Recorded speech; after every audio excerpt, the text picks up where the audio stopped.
Przystępujemy do ostatniego losowania z grupy drugiej, do losowania ról Nelarki Złota Wydra. Wszystkie role na tym narty są unisex, w związku z czym losujemy je z jednej miski. Mamy 10 ról i losamy je wszystkie.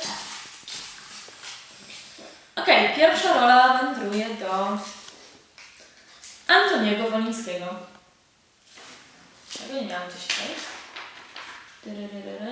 Nie, wszystko super. Dobra. Więc pierwsza rola wędruje do Antoniego Wolińskiego. Druga rola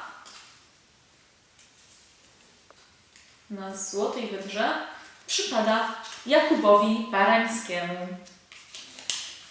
Brzącu. Trzecia rola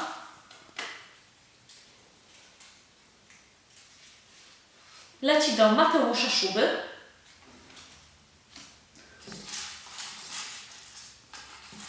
Czwarta przypada widziane Janet Rybce.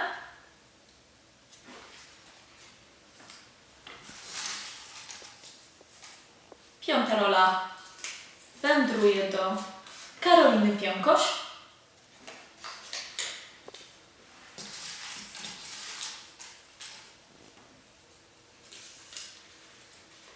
Szósta rola przypada w udziale Konradowi Pawlusowi.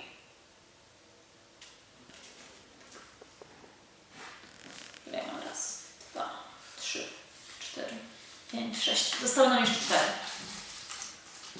4 role, dla kogo nie będą.